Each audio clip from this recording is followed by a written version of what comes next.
The Commission was created and I was appointed Commissioner in September 2023. I was given a very precise mandate. First, I had to examine and evaluate foreign interference by state and non-state actors and its potential repercussions on the integrity of the last two federal general elections, the way in which related information about foreign interference circulated, and the measures taken in response to this information. Second, I was asked to examine and assess the government's ability to detect, deter, and counter foreign interference in democratic processes and institutions, and to make recommendations for strengthening Canada's protection against such interference. It is important to recall the nature of my mandate, as foreign interference goes far beyond what I was tasked to examine. Foreign interference can affect more than elections and democratic institutions. Just think of universities, scientific research, and private industry. Examining foreign interference in its entirety would have been a giant and almost impossible task, but that was not my mandate.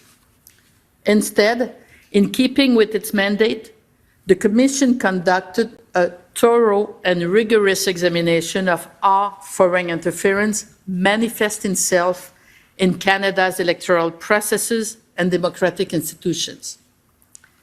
At the outset of our work, I pledged that the Commission will carry out its mandate independently, impartially, fairly, and transparently.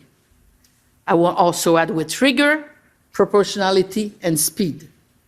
I believe it has done just that. The Commission then pursued its investigation by seeking to better identify and understand the means available to Canada to defend itself against foreign interference.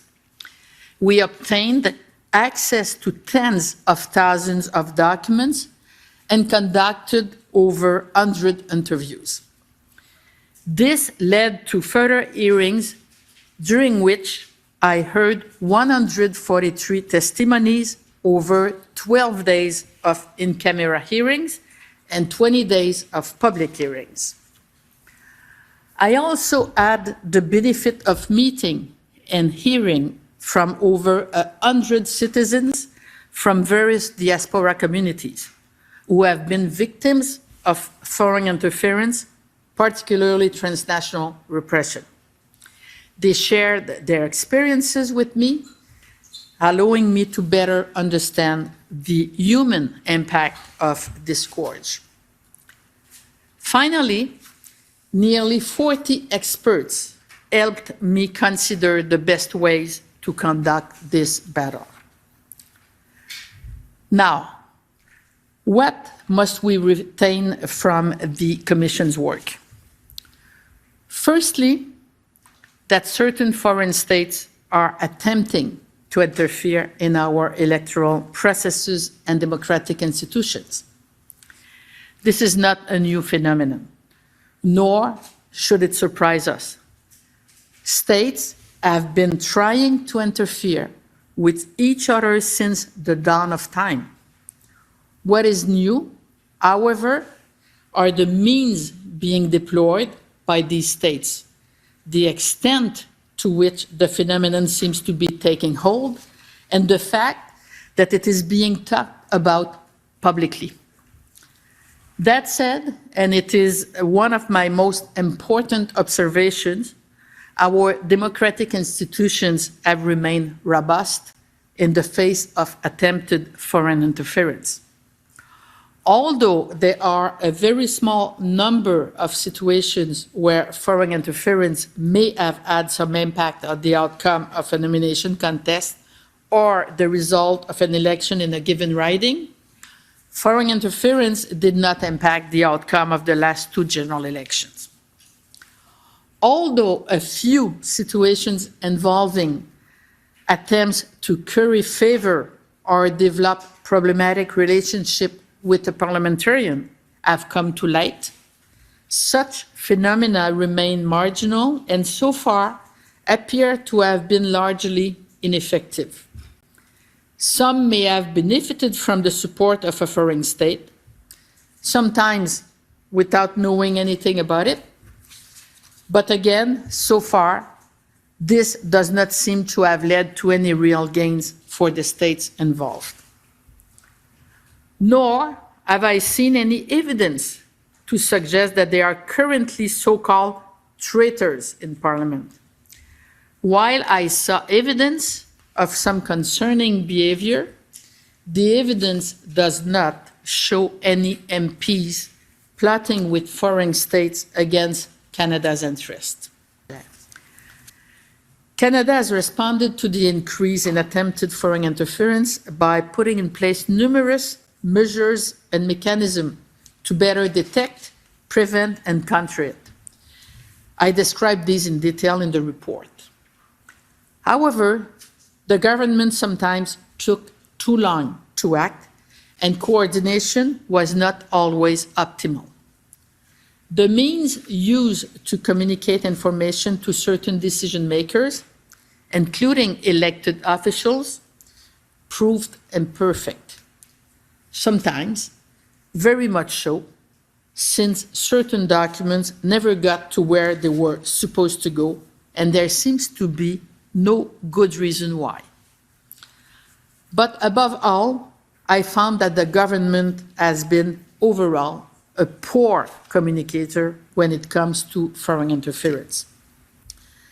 The government has the primary responsibility for ensuring national security and protecting our democratic institutions.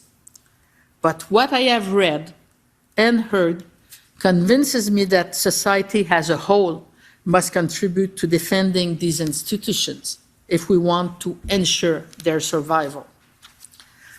Foreign actors are no longer content to use traditional means to interfere. They are also using sophisticated technological means and increasingly sowing disinformation in traditional media, but above all on social media. Distinguishing what is true from what is false is becoming increasingly difficult, and the consequences are, in my view, extraordinarily harmful. The impact of traditional methods should not be underestimated, but the greatest threat, the one that I believe threatens the very existence of our democracy, is disinformation. This threat is all the more nefarious because the means available to counter it are limited and very difficult to implement. Nevertheless, we must not give up, but rather attack it forcefully altogether. This cannot be the sole purview of government. It will not work. But we must also be realistic.